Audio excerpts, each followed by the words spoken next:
Peak oil, an event based on M. King Hubbert's theory, is the point in time when the maximum rate of extraction of petroleum is reached, after which the rate of production is expected to enter terminal decline. Peak oil theory is based on the observed rise, peak, fall, and depletion of aggregate production rate in oil fields over time. Mostly due to the development of new production techniques and the exploitation of unconventional supplies, Hubbert's original predictions for world production proved premature. Peak oil is often confused with oil depletion. Peak oil is the point of maximum production, while depletion refers to a period of falling reserves and supply. Some observers, such as petroleum industry experts Kenneth S. Deffeyes and Matthew Simmons, predict negative global economy implications following a post-peak production decline and oil price increase because of the high dependence of most modern industrial transport, agricultural, and industrial systems on the low cost and high availability of oil. Predictions vary greatly as to what exactly these negative effects would be. Optimistic estimations of peak production forecast the global decline will begin after 2020, and assume major investments in alternatives will occur before a crisis, without requiring major changes in the lifestyle of heavily oil-consuming nations. These models show the price of oil at first escalating and then retreating as other types of fuel and energy sources are used. Pessimistic predictions of future oil production made after 2007 stated either that the peak had already occurred, that oil production was on the cusp of the peak, or that it would occur shortly. Peak theory. By observing past discoveries and production levels, and predicting future discovery trends, Hubbert used statistical modeling in 1956 to accurately predict that United States oil production would peak between 1965 and 1971. That model, along with his variants, are now called Hubbert peak theory. They have been used to describe and predict the peak and decline of production from regions, countries, and multinational areas. The same theory has also been applied to other limited resource production domains, such as minerals, lumber, and fresh water. Hubbert used a semi-logistical curved model in 1956. He assumed the production rate of a limited resource would follow a roughly symmetrical distribution. Depending on the limits of exploitability and market pressures, the rise or decline of resource production over time might be sharper or more stable, appear more linear or curved. In a 2006 analysis of Hubbert theory, it was noted that uncertainty in real-world oil production amounts and confusion in definitions increases the uncertainty in general of production predictions. By comparing the fit of various other models, it was found that Hubbert's methods yielded the closest fit overall, but that none of the models were very accurate. In 1956 Hubbert himself recommended using a family of possible production curves, when predicting a production peak and decline curve. The term peak oil was popularized by Colin Campbell and Kjell Alclett in 2002 when they helped form ASPO. In his publications, Hubbert used the term peak production rate, and peak in the rate of discoveries. Demand for oil. The demand side of peak oil over time is concerned with the total quantity of oil that the global market would choose to consume at various possible market prices and how this entire listing of quantities at various prices would evolve over time. Total global quantity demanded of world crude oil grew an average of 1.76% per year from 1994 to 2006, with a high growth of 3.4% in 2003–2004.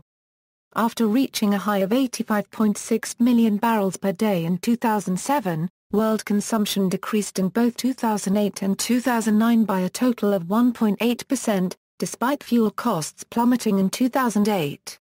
Despite this lull, world quantity demanded for oil is projected to increase 21% over 2007 levels by 2030 from 86 million barrels, due in large part to increases in demand from the transportation sector. According to the IEA's 2013 projections, growth in global oil demand will be significantly outpaced by growth in production capacity over the next 5 years. Energy demand is distributed amongst 4 broad sectors: transportation, residential, commercial, and industrial. In terms of oil use, transportation is the largest sector and the one that has seen the largest growth in demand in recent decades. This growth has largely come from new demand for personal use vehicles powered by internal combustion engines. This sector also has the highest consumption rates, accounting for approximately 68.9% of the oil used in the United States in 2006, and 55% of oil use worldwide as documented in the Hirsch report. Transportation is therefore of particular interest to those seeking to mitigate the effects of peak oil.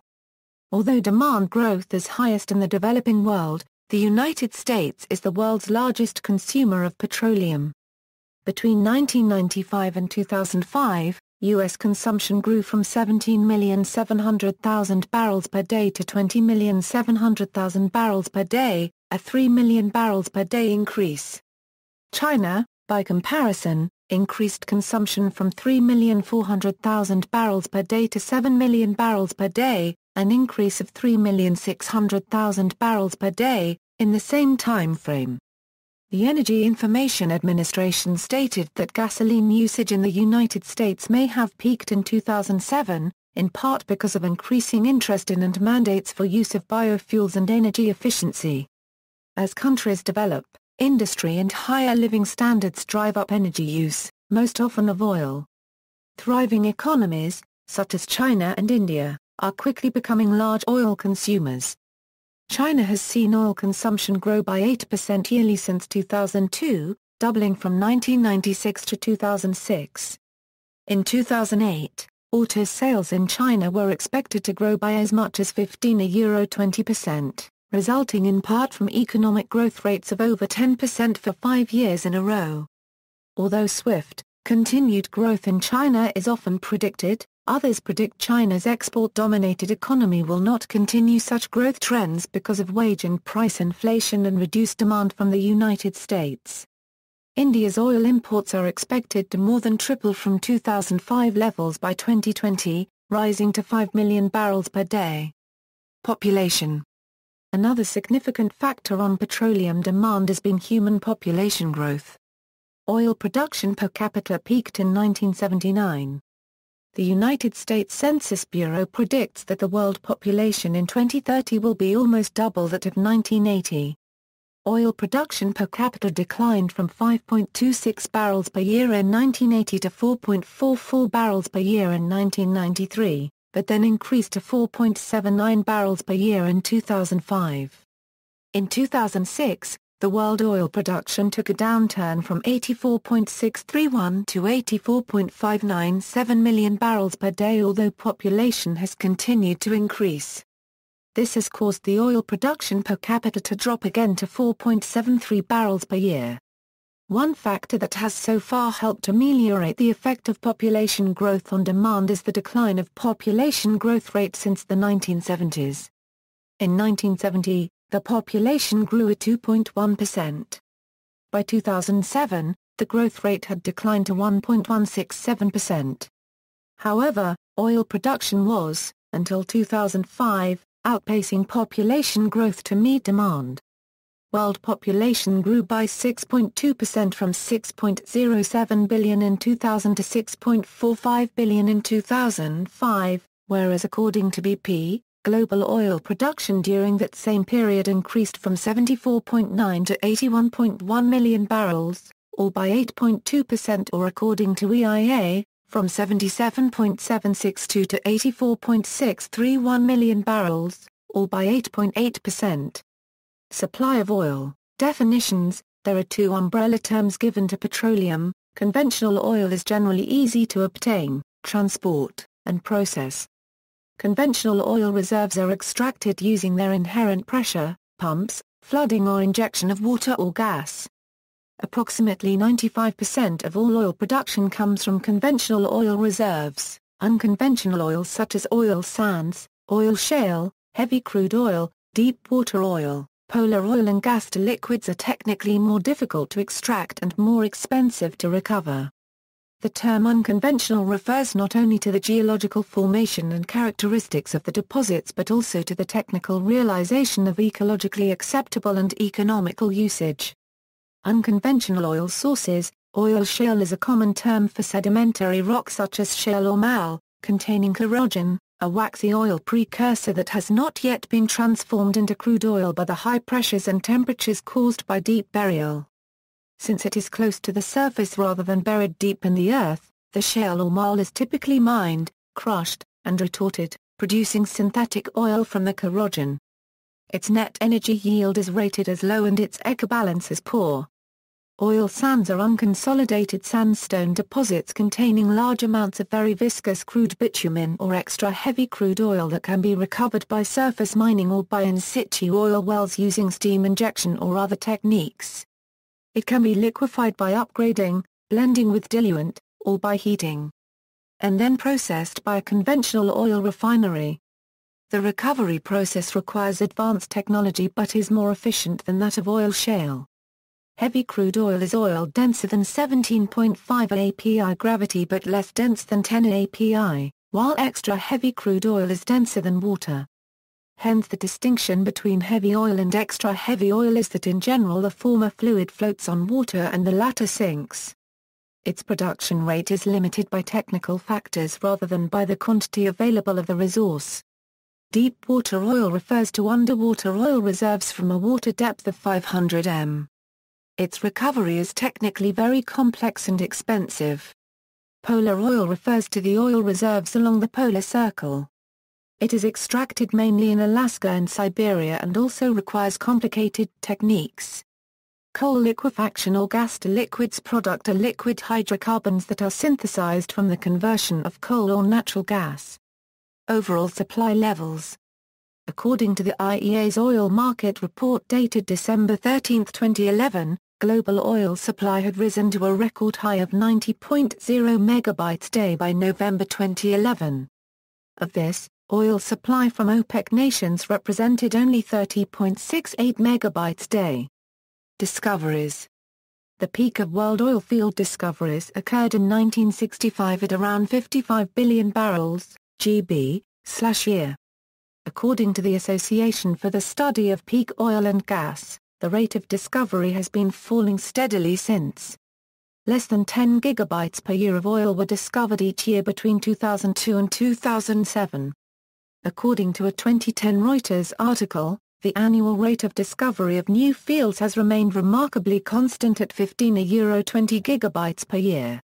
A researcher for the U.S. Energy Information Administration pointed out that after the first wave of discoveries in an area, most oil and natural gas reserve growth comes not from discoveries of new fields, but from extensions and additional gas found within existing fields. Reserves. Total possible conventional crude oil reserves include all crude oil with 95% certainty of being technically possible to produce, all crude with a 50% probability of being produced in the future, and discovered reserves that have a 10% possibility of being produced in the future. These are referred to as 1P proven, 2P probable, and 3P possible. This does not include liquids extracted from mined solids or gases. Many current 2P calculations predict reserves to be between 1150 and 1350 gigabytes, but some authors have written that because of misinformation, withheld information, and misleading reserve calculations, 2P reserves are likely nearer to 850 900 gigabytes. The Energy Watch Group wrote that actual reserves peaked in 1980, when production first surpassed new discoveries, that apparent increases in reserves since then are illusory, and concluded, probably the world oil production has peaked already, but we cannot be sure yet. In 2005, the New York Times reported that technology was capable of extracting about 40% of the oil from most wells. They quoted the Saudi oil minister Ali Al-Naimi and oil industry consultant Daniel Yergin as speculating that future technology would make further extraction possible.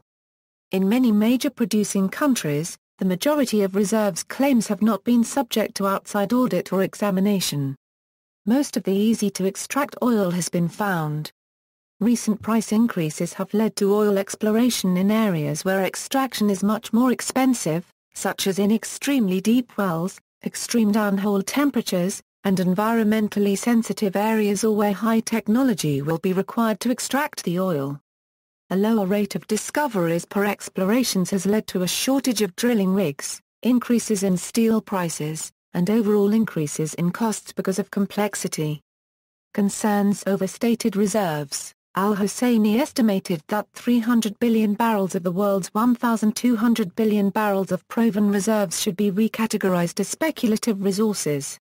One difficulty in forecasting the date of peak oil is the opacity surrounding the oil reserves classified as proven. Many worrying signs concerning the depletion of proven reserves have emerged in recent years. This was best exemplified by the 2004 scandal surrounding the evaporation of 20% of Shell's reserves.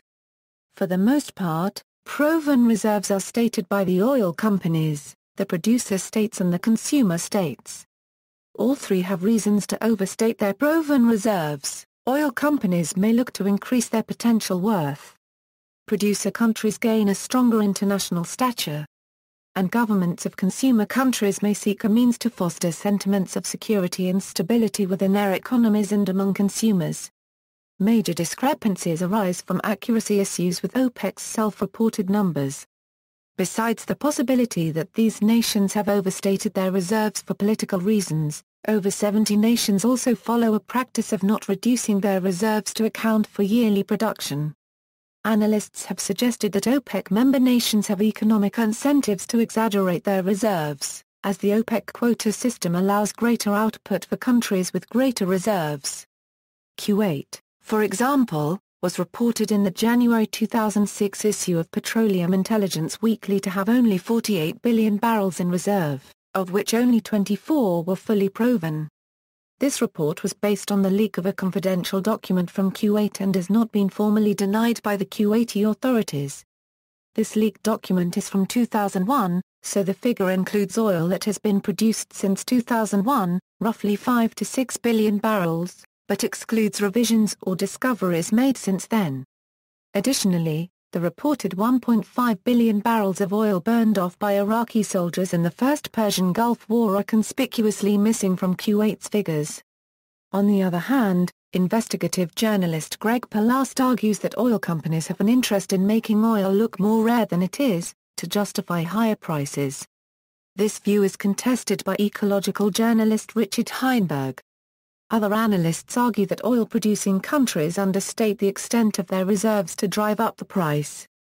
In November 2009, a senior official at the IEA alleged that the United States had encouraged the international agency to manipulate depletion rates and future reserve data to maintain lower oil prices. In 2005, the IEA predicted that 2030 production rates would reach 120 million barrels per day, but this number was gradually reduced to 105 million barrels per day. The IEA official alleged industry insiders agree that even 90 to 95 million barrels per day might be impossible to achieve. Although many outsiders had questioned the IEA numbers in the past, this was the first time an insider had raised the same concerns.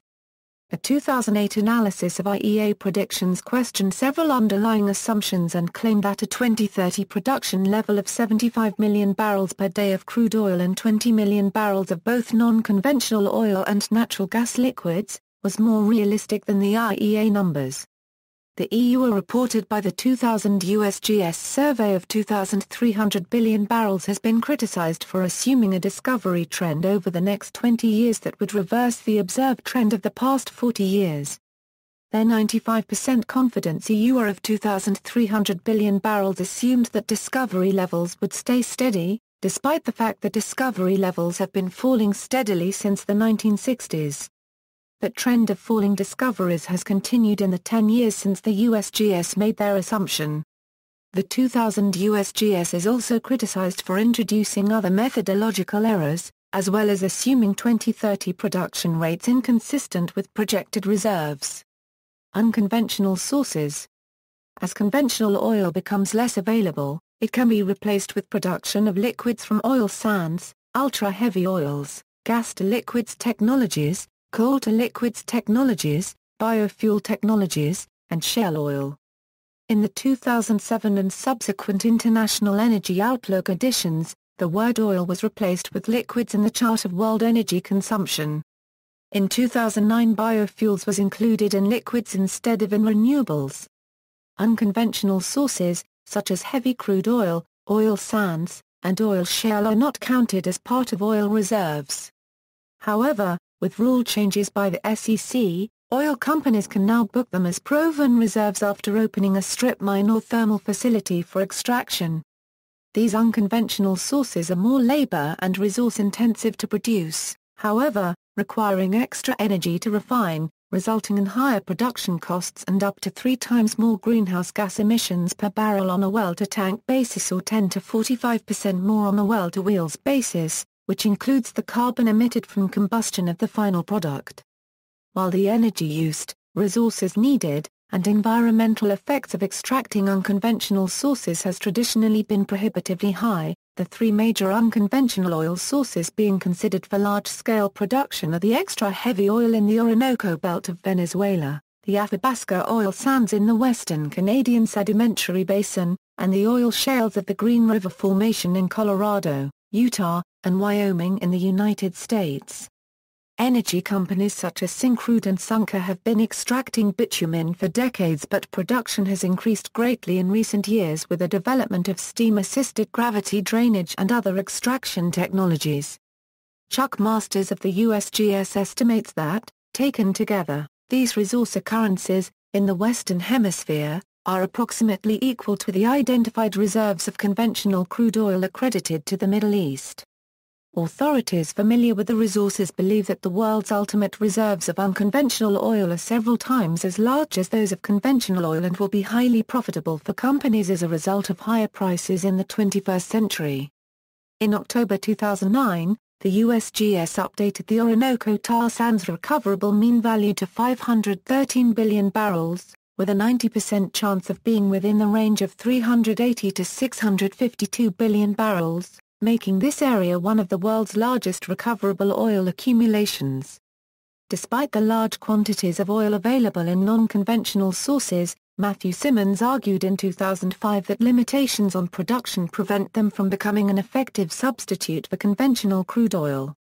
Simmons stated these are high-energy intensity projects that can never reach high volumes to offset significant losses from other sources.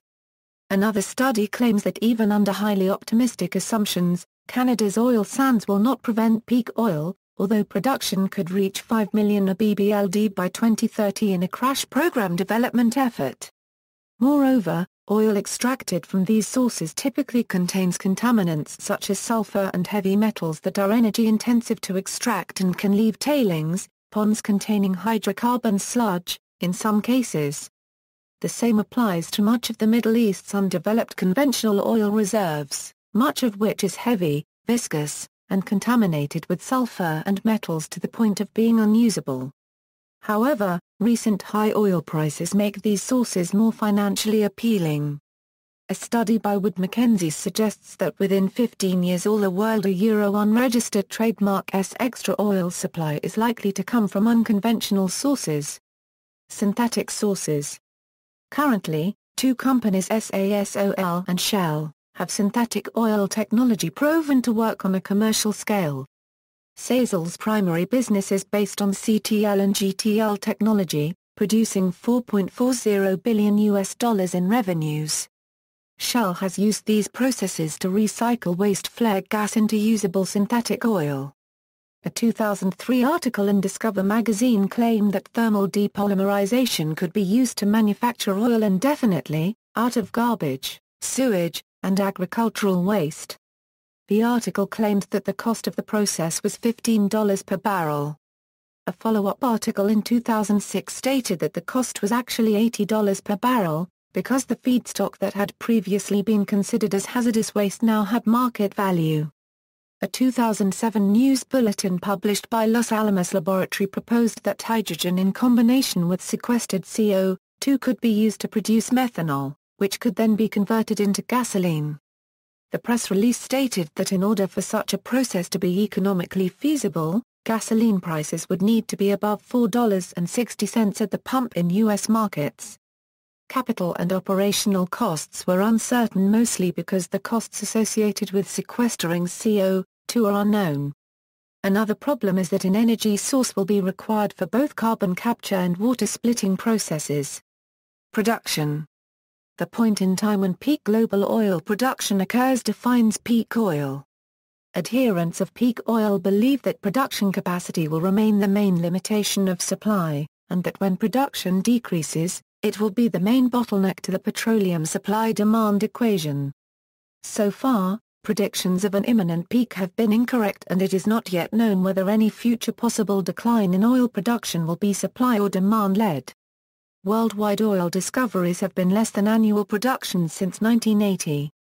According to several sources, in 2006 July, worldwide production was past or near its maximum. World population has grown faster than oil production. Because of this, oil production per capita peaked in 1979.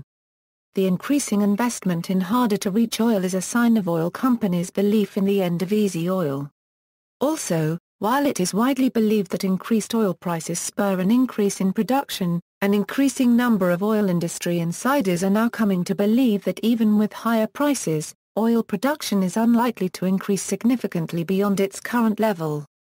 Among the reasons cited are both geological factors as well as above-ground factors that are likely to see oil production plateau near its current level.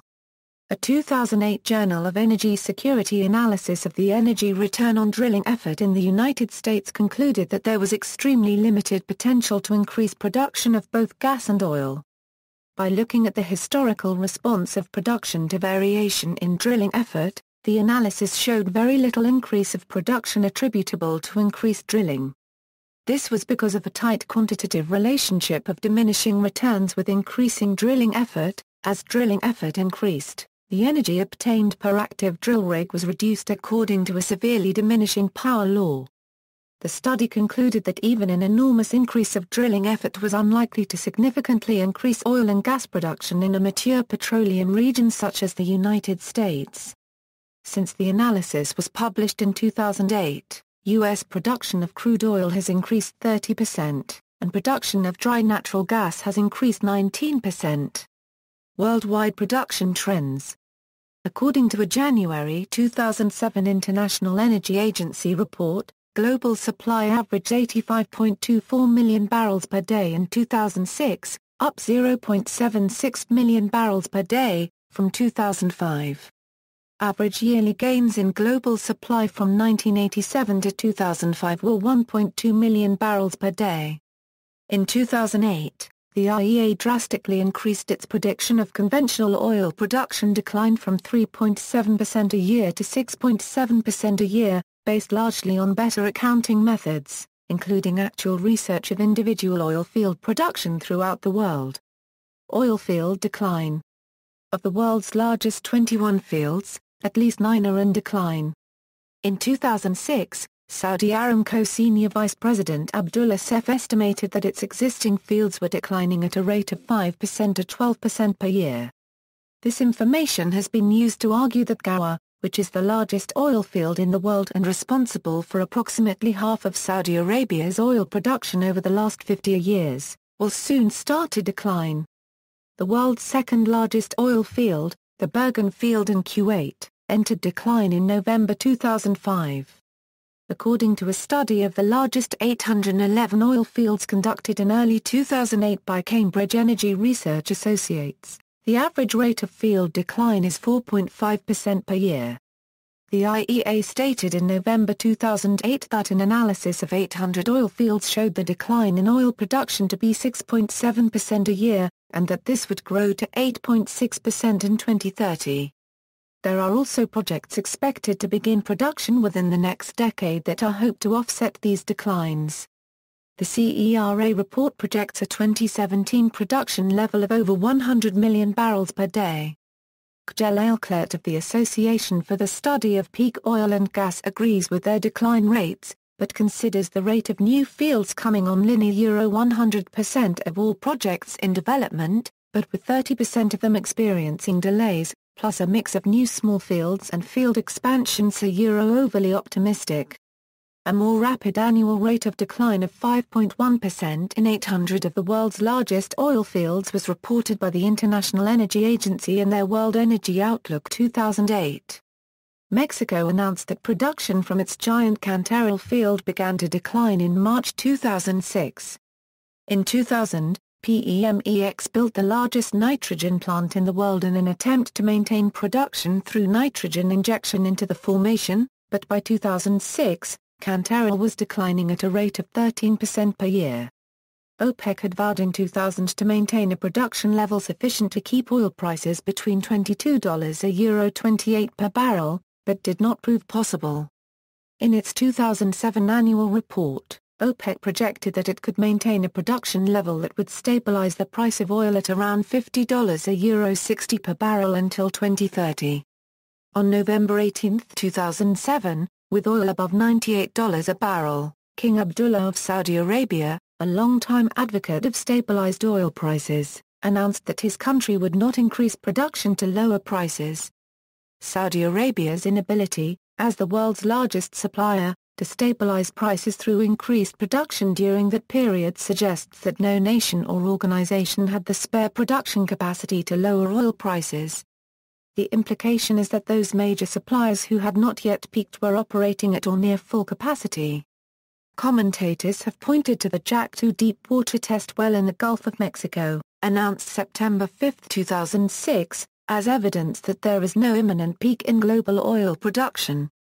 According to one estimate, a field could account for up to 11% of U.S. production within 7 years. However, even though oil discoveries are expected after the peak oil of production is reached, the new reserves of oil will be harder to find and extract. The Jack 2 field, for instance, is more than 20,000 feet under the sea floor in 7,000 feet of water, requiring 8.5 kilometers of pipe to reach.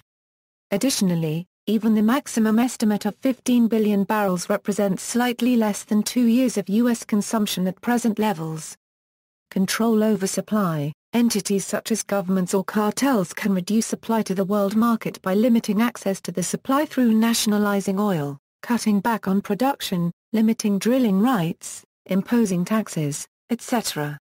International sanctions, corruption, and military conflicts can also reduce supply. Nationalization of oil supplies. Another factor affecting global oil supply is the nationalization of oil reserves by producing nations. The nationalization of oil occurs as countries begin to deprivatize oil production and withhold exports. Kate Dorian, Platts Middle East editor, points out that while estimates of oil reserves may vary, politics have now entered the equation of oil supply. Some countries are becoming off-limits. Major oil companies operating in Venezuela find themselves in a difficult position because of the growing nationalization of that resource. These countries are now reluctant to share their reserves. According to consulting firm PFC Energy, only 7% of the world's estimated oil and gas reserves are in countries that allow companies like ExxonMobil free rein. Fully 65% are in the hands of state-owned companies such as Saudi Aramco, with the rest in countries such as Russia and Venezuela, where access by Western European and North American companies is difficult. The PFC study implies political factors are limiting capacity increases in Mexico, Venezuela, Iran, Iraq, Kuwait, and Russia. Saudi Arabia is also limiting capacity expansion, but because of a self-imposed cap, unlike the other countries. As a result of not having access to countries amenable to oil exploration, ExxonMobil is not making nearly the investment in finding new oil that it did in 1981. Cartel influence on supply. OPEC is an alliance between 12 diverse oil-producing countries to control the supply of oil. OPEC's power was consolidated as various countries nationalized their oil holdings, and wrested decision-making away from the Seven Sisters, and created their own oil companies to control the oil. OPEC tries to influence prices by restricting production. It does this by allocating each member country a quota for production. All 12 members agree to keep prices high by producing at lower levels than they otherwise would. There is no way to verify adherence to the quota, so every member faces the same incentive to cheat the cartel. Washington kept the oil flowing and gained favorable OPEC policies mainly by arming and propping up Saudi regimes.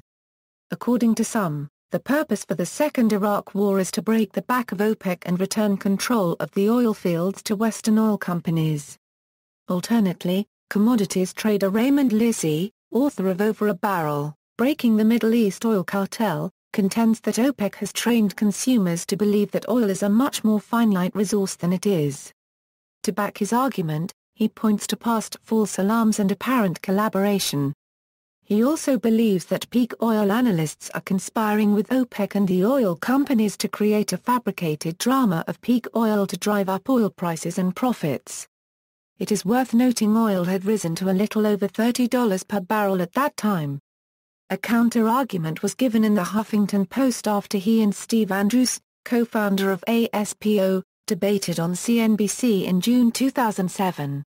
Increasingly assertive energy producers, think tanks such as the World Pensions Council have argued that, unlike previous recessionary cycles, the price of gas would remain at a high level as Gulf Arab, Latin American and Asian governments are less inclined to accommodate the U.S. on the supply front, which could hamper a fragile recovery in the oil-dependent nations of Europe and North America. Timing of peak oil.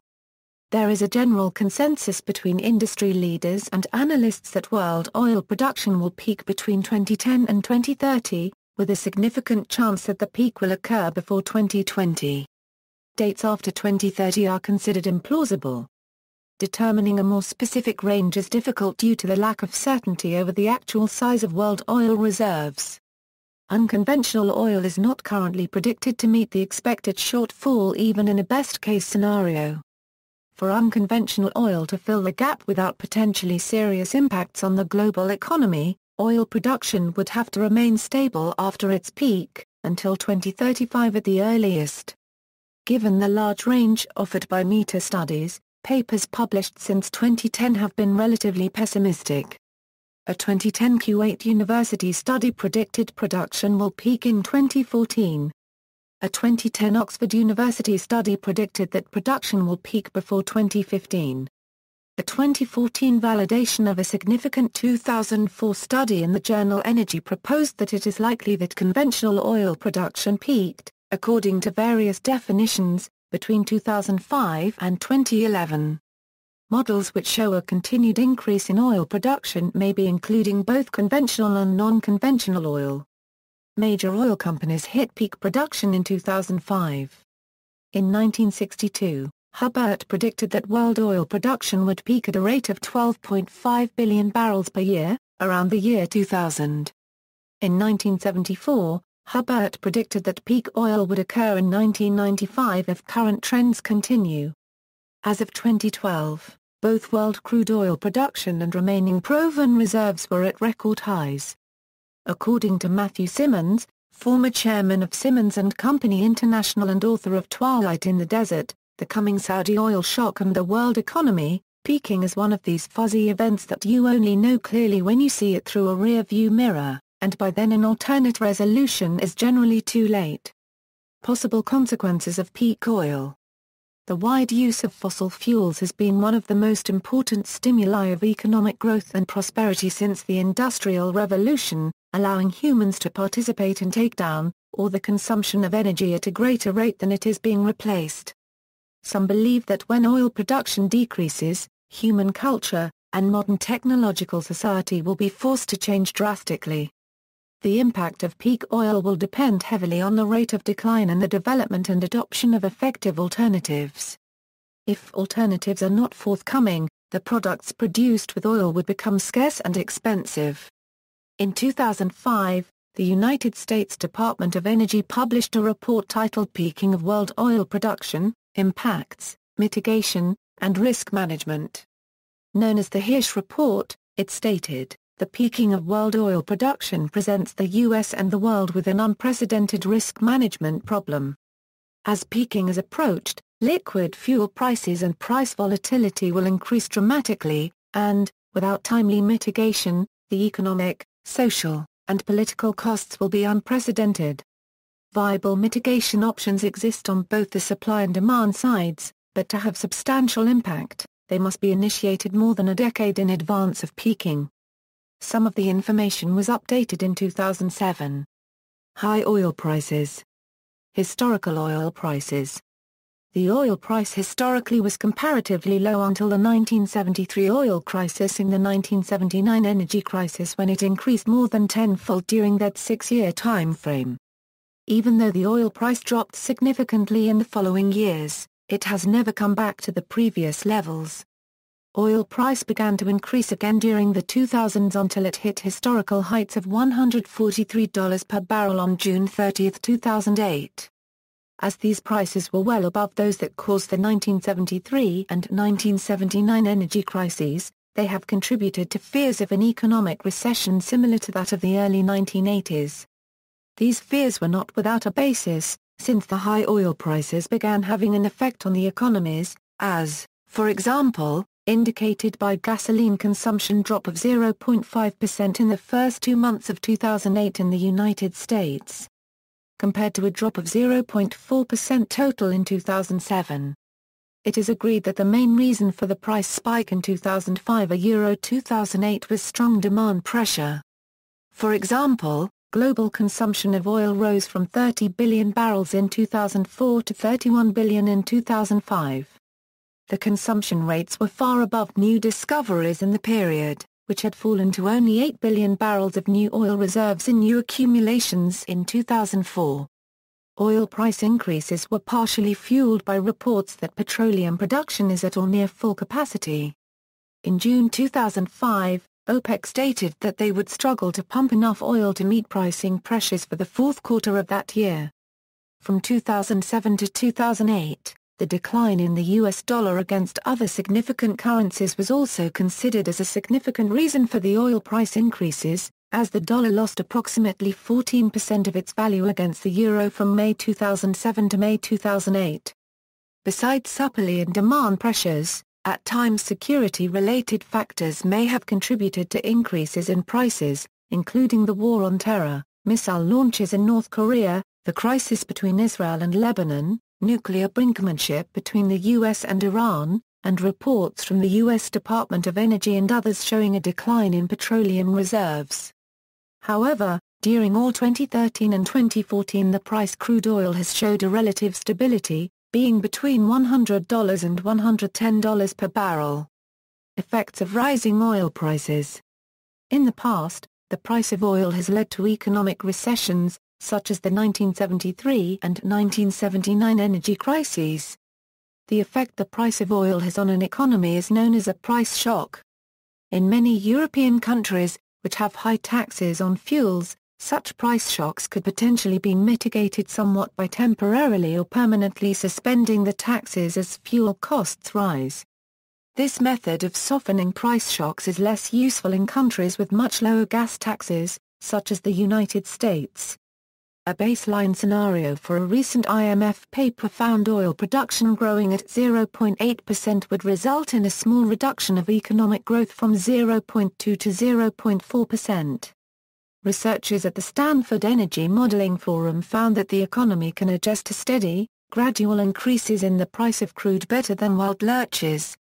Some economists predict that a substitution effect will spur demand for alternate energy sources, such as coal or liquefied natural gas.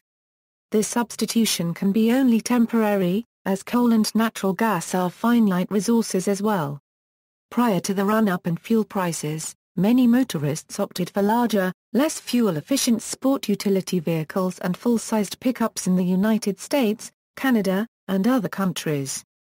This trend has been reversing because of sustained high prices of fuel. The September 2005 sales data for all vehicle vendors indicated SUV sales dropped while small cars sales increased. Hybrid and diesel vehicles are also gaining in popularity. EIA published Household Vehicles Energy Use, latest data and trends in November 2005 illustrating the steady increase in disposable income and $20 per barrel price of oil in 2004. The report notes the average household spent $1,520 on fuel purchases for transport. According to CNBC, that expense climbed to $4,155 in 2011. This dramatic increase in the cost of transportation impacts every other use of family disposable income. the diversion of disposable energy to gasoline purchases must pull funds from other aspects of the largely consumer-driven U.S. economy. In 2008, a report by Cambridge Energy Research Associates stated that 2007 had been the year of peak gasoline usage in the United States, and that record energy prices would cause an enduring shift in energy consumption practices. According to the report, in April gas consumption had been lower than a year before for the sixth straight month, suggesting 2008 would be the first year U.S. gasoline usage declined in 17 years. The total miles driven in the U.S. peaked in 2006. The export land model states that after peak oil petroleum exporting countries will be forced to reduce their exports more quickly than their production decreases because of internal demand growth. Countries that rely on imported petroleum will therefore be affected earlier and more dramatically than exporting countries. Mexico is already in this situation. Internal consumption grew by 5.9% in 2006 in the five biggest exporting countries, and their exports declined by over 3%. It was estimated that by 2010 internal demand would decrease worldwide exports by 2,500,000 barrels per day. Canadian economist Jeff Rubin has stated that high oil prices is likely to result in increased consumption in developed countries through partial manufacturing deglobalization of trade. Manufacturing production would move closer to the end consumer to minimize transportation network costs, and therefore a demand decoupling from gross domestic product would occur. Higher oil prices would lead to increased freighting costs and consequently, the manufacturing industry would move back to the developed countries since freight costs would outweigh the current economic wage advantage of developing countries. Chinese export data released on March 10, 2012 confirmed a deep slowdown in exports, as China entered an unexpectedly large trade deficit. Economic research carried out by the International Monetary Fund puts overall price elasticity of demand for oil at a 0.025 short-term and a 0.093 long-term. Agricultural effects and population limits. Since supplies of oil and gas are essential to modern agriculture techniques, a fall in global oil supplies could cause spiking food prices and unprecedented famine in the coming decades. Geologist Dale Allen Pfeiffer contends that current population levels are unsustainable, and that to achieve a sustainable economy and avert disaster the United States population would have to be reduced by at least 1/3, and world population by 2/3. The largest consumer of fossil fuels in modern agriculture is ammonia production via the Hubbert process, which is essential to high-yielding intensive agriculture. The specific fossil fuel input to fertilizer production is primarily natural gas, to provide hydrogen via steam reforming. Given sufficient supplies of renewable electricity, hydrogen can be generated without fossil fuels using methods such as electrolyses. For example, the Vemork hydroelectric plant in Norway used its surplus electricity output to generate renewable ammonia from 1911 to 1971. Iceland currently generates ammonia using the electrical output from its hydroelectric and geothermal power plants, because Iceland has those resources in abundance while having no domestic hydrocarbon resources, and a high cost for importing natural gas. Long-term effects on lifestyle. A majority of Americans live in suburbs, a type of low-density settlement designed around universal personal automobile use. Commentators such as James Howard Consular argue that because over 90% of transportation in the U.S. relies on oil, the suburbs' reliance on the automobile is an unsustainable living arrangement. Peak oil would leave many Americans unable to afford petroleum-based fuel for their cars, and force them to use bicycles or electric vehicles. Additional options include telecommuting, moving to rural areas, or moving to higher density areas, where walking and public transportation are more viable options. In the latter two cases, suburbia may become the slums of the future. The issue of petroleum supply and demand is also a concern for growing cities in developing countries. Stressing the energy component of future development plans is seen as an important goal. Rising oil prices will also affect the cost of food, heating, and electricity.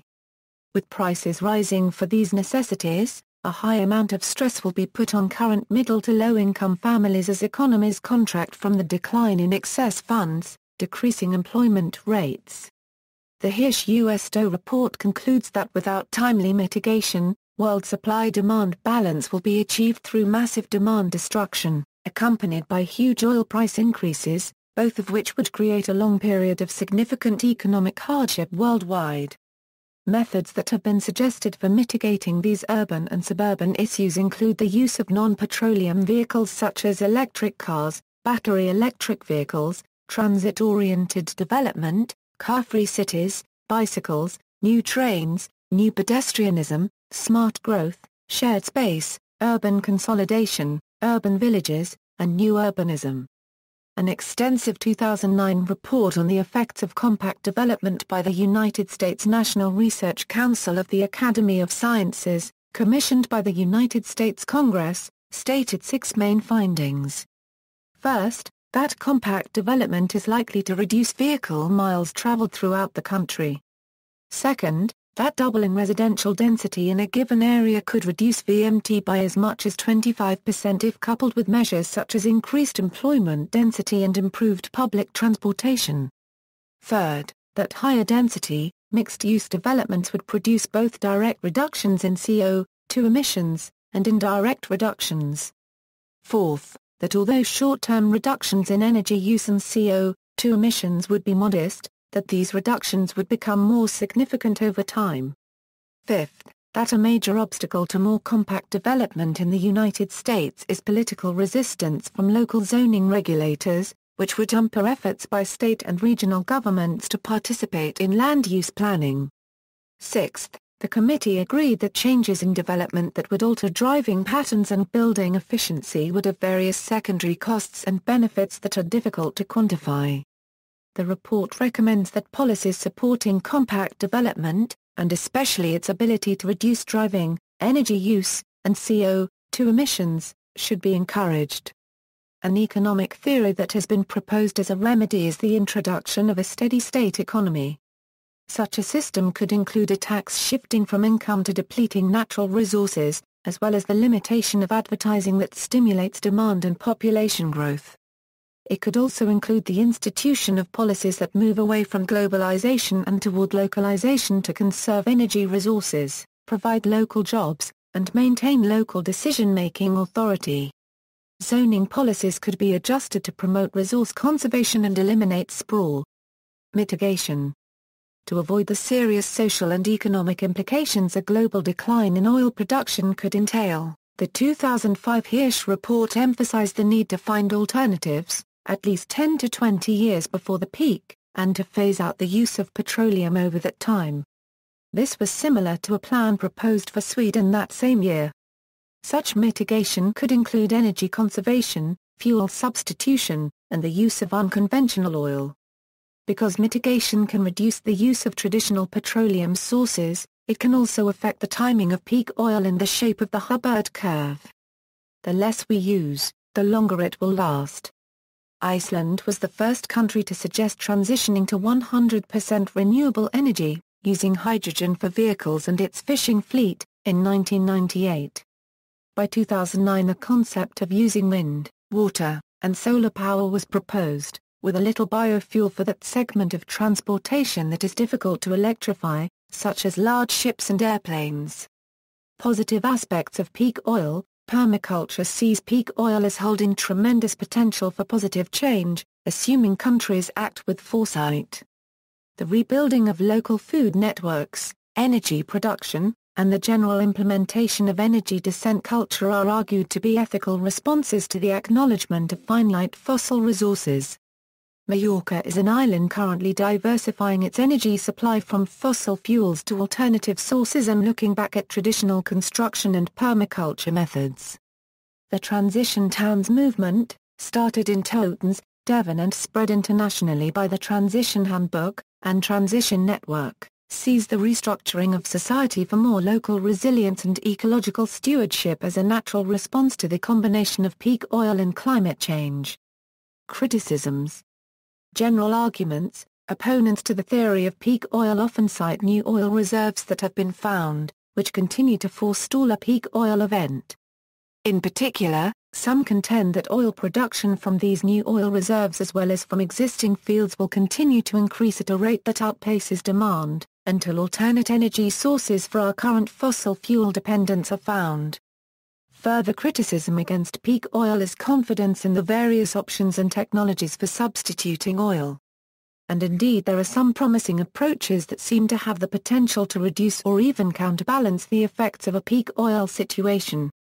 For example, U.S. federal funding has increased for algal fuels since the year 2000 due to rising fuel prices.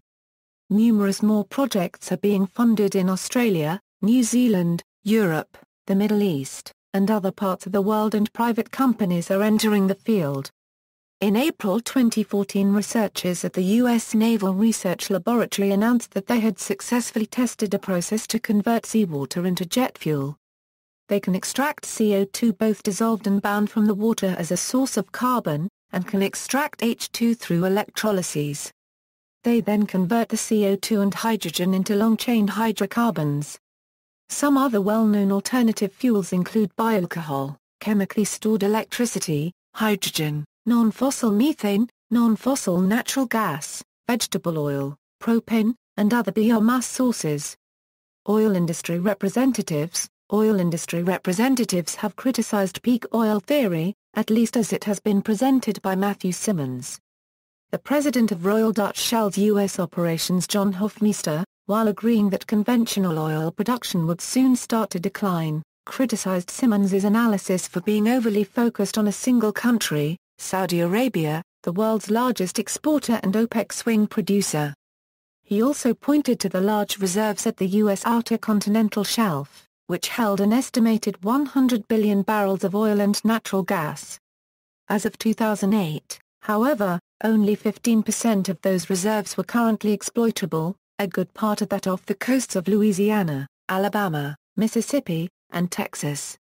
Hofmeister also contended that Simmons erred in excluding unconventional sources of oil such as the oil sands of Canada, where Shell was active. The Canadian oil sands are a natural combination of sand, water, and oil found largely in Alberta and Saskatchewan are believed to contain 1 trillion barrels of oil.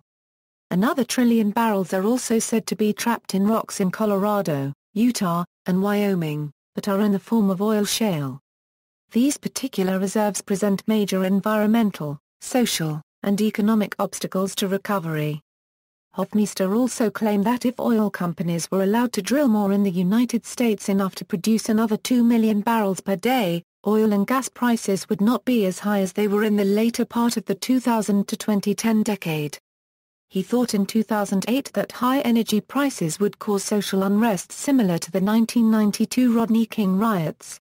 In 2009, Dr. Christoph Rauh, chief economist of BP, argued against the peak oil hypothesis. Physical peak oil, which I have no reason to accept as a valid statement either on theoretical, scientific or ideological grounds, would be insensitive to prices. In fact, the whole hypothesis of peak oil which is that there is a certain amount of oil in the ground, consumed at a certain rate, and then it's finished does not react to anything. Therefore there will never be a moment when the world runs out of oil because there will always be a price at which the last drop of oil can clear the market. And you can turn anything into oil if you are willing to pay the financial and environmental price. Is likely to be more of a natural limit than all these peak oil theories combined. Peak oil has been predicted for 150 years. It has never happened, and it will stay this way. According to Rauh, the main limitations for oil availability are above ground, and are to be found in the availability of staff, expertise, technology, investment security, money and last but not least in global warming. The oil question is about price and not the basic availability. Rauh views are shared by Daniel Yergin of CERA, who added that the recent high price phase might add to a future demise of the oil industry, not of complete exhaustion of resources or an apocalyptic shock but the timely and smooth setup of alternatives. Clive Mather, CEO of Shell Canada, said the Earth's supply of bitumen hydrocarbons is almost infinite, referring to hydrocarbons in oil sands. Others, economist Robert L. Bradley, Jr. wrote in a 2007 article in the Review of Austrian Economics that, an Austrian institutional theory is more robust for explaining changes in mineral resource scarcity than neoclassical depletionism. Using the writings of Eric Zimmerman and Julian Simon, Bradley also argued in 2012 that resources have subjective rather than objective existences in economics. He concluded that, what resources come from the ground ultimately depend on the resources in the mind. Attorney and mechanical engineer Peter W. Hubbert pointed out in 2006 that the world is just running out of cheap oil. As oil prices rise, unconventional sources become economically viable. He predicted that, tar sands of Alberta alone contain enough hydrocarbon to fuel the entire planet for over 100 years. Industry blogger Steve Maley echoed some of the points of Jurgen, Ra 1/4 HL, Mather and Hofmeister. Environmental journalist George Monbiot responded to a 2012 report by Leonardo Moggieri by proclaiming that there is more than enough oil for capitalism to deep-fry the world with climate change. Stephen Sorrell, Senior Lecturer Science and Technology Policy Research, Sussex Energy Group, and lead author of the UKERC Global Oil Depletion Report, and Christoph Maglade, doctoral researcher at the UCL Energy Institute, have criticised Moggieri's assumptions about decline rates. See also, Notes. References. Further information, books, Ailclet, Kjell. Peaking at Peak Oil. Springer Science. ISBN A978-1461434,238 Campbell, Colin J. The Essence of Oil and Gas Depletion. Multi-Science Publishing. ISBN A0-906522-19-6 Campbell, Colin J. The Coming Oil Crisis. Multi-Science Publishing. ISBN A0-906522-11-0 Campbell, Colin J. Oil Crisis. Multi-Science Publishing. ISBN A0-906522-39-0 Deffeyes, Kenneth S. Hubbert's Peak, The Impending World Oil Shortage. Princeton University Press. ISBN A0-691-09086-6 Deffeyes, Kenneth S. Beyond Oil, The View from Hubbert's Peak. Hill and Wang. ISBN A0-8090-2956-1 Goodstein David. Out of Gas, The End of the Age of Oil. W. W. Norton. ISBN A0-393-05857-3 Greer, J. M. Not the Future We Ordered, The Psychology of Peak Oil and the Myth of Eternal Progress. Karnak Books. ISBN A978-1-78049-088-5 Herold, D. M. Peak Oil. Herstellung Verlag. ISBN A978-3-8448-0097-5 Heinberg Richard. The Party's Over, Oil, War, and the Fate of Industrial Societies. New Society Publishers. ISBN A0-86571-482-7 Heinberg, Richard. Power Down, Options and Actions for a Post-Carbon World. New Society Publishers. ISBN A0-86571-510-6 Heinberg, Richard. The Oil Depletion Protocol, A Plan to Avert Oil Wars, Terrorism and Economic Collapse. New Society Publishers. ISBN A0-86571-563-7 Heinberg, Richard and Lurch, Daniel.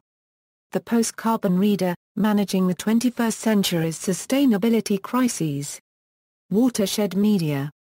ISBN A978-9709500-6-2 Huber Peter. The Bottomless Well. Basic Books. ISBN A0-465-03116-1 Councillor James H. The Long Emergency, Surviving the End of the Oil Age, Climate Change, and Other Converging Catastrophes. Atlantic Monthly Press. ISBN A0-87113-888-3 Leggett, Jeremy K. The Empty Tank, Oil, Gas, Hot Air, and the Coming Financial Catastrophe. Random House. ISBN A1-4000-6527-5 Leggett, Jeremy K. Half Gone, Oil, Gas, Hot Air and the Global Energy Crisis. Portobello Books. ISBN A1-84627-004-9 Leggett, Jeremy K. The Carbon War, Global Warming and the End of the Oil Era. Routledge. ISBN A0-415-93102-9 Lovins Amory A. L. Winning the Oil Endgame, Innovation for Profit, Jobs and Security. Rocky Mountain Institute. ISBN A1-88171-10-3 Pfeiffer Dale Allen. The End of the Oil Age. Lulu Press. ISBN A1-4116-0629-9 Newman Sheila. The Final Energy Crisis. Pluto Press. ISBN A978-0-7453-2717-4. OCLCA 228370383 Roberts Paul. The End of Oil. On the Edge of a Perilous New World. Boston, Houghton Mifflin. ISBN A978-0-618-23977-1 Ruppert Michael C. Crossing the Rubicon, The Decline of the American Empire at the End of the Age of Oil. New Society. ISBN A978-86571-540-0 Simmons Matthew R. Twilight in the Desert, The Coming Saudi Oil Shock and the World Economy. Hoboken, New Jersey Wiley & Sons. ISBN A0-471-73876 Simon Julian L. The Ultimate Resource. Princeton University Press. ISBN A0-691-00381-5 Stansbury Mark A. Reimbel Jason. The Breaking Point. Hawk Publishing. ISBN A978-1-930709-67-6 Tertsakian Peter. 1,000 Barrels a Second.